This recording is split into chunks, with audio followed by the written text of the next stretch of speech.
அரசே, பிரஜைகளில் ஒருவனாகவே கேட்கிறேன்.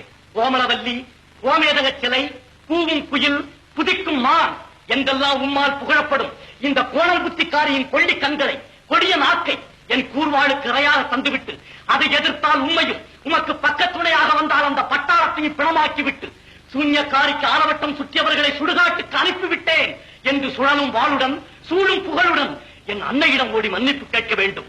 இந்த வஞ்சகியின் விரல்களை அல்லவா ரசித்துக் கொண்டிருக்கிறது. இந்த பாம்பாட்டத்தின் பாவத்தில் அல்லவா லயித்து கிடக்கிறது. கோட்டை கொத்தளங்களை நினைத்து கிடந்த நெஞ்சம் இந்த குட்டிச்சுவரின் நிழலில் அல்லவா குளிர்ச்சி காணுகிறது. பேசாதே, ஊர் பேசுகிறது. என் தாய் அன்பின் பிறப்பிடம், அறநறியின் இருப்பிடம், கருணை வடிவம், கற்பின் திருவுருவம், மாசற்ற மாணிக்கம், மாட்டுக்குறையா தங்கம், அவர்களை அவதூறு கூறிய உமது அங்கங்களை பிளந்தறிவேன். செய்யாமல் நில்லும் இந்த சித்திரக்காரியின் ரத்தத்தை கொண்டு உமக்கு அபிஷேகம் செய்திருக்கிறேன். இந்த நாசக்காரியின் நரம்புகளால் உமக்கு மாலை சூட்டுகிறேன். முல்லை சிரிப்பன புகழ்வீரே மோக போதையில் அந்த பல்லை எடுத்து உண்மை அர்ச்சனை செய்கிறேன். அம்மா, இப்போதாவது உத்தரவு கொடுங்கள்.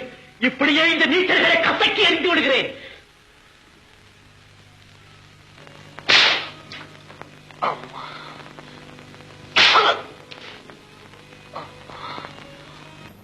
அநீதியை அழைத்து விடு என்று என் அன்னையை இப்போதாவது கட்டளையிடுங்கள்.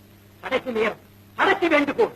என் தமிழ் தாயே, இந்த சோலையின் இடையே தோன்றிய கணவாயின் வழியாக இந்த பூமியில் குடியேறி நிறைவேற்றி விட்ட குள்ளநரி இந்த ஆட்சிபீடம் ஏறுவதற்கு அச்சாரம் போட்டுவிட்ட அக்கிரமத்தை கண்ட பிறகாவது அனுமதி தருவீர்களா? ஆள் வேண்டாம், தாய்மொழி என்று போதும்.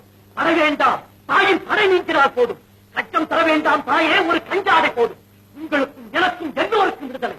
இங்கே தாயே உத்தரவு, உத்தரவு கொடுங்கள். தெரியாமல் ஆக்கி விடுகிறேன் இவர்களை. மக்களால் நான், மக்களுக்காகவே நான்.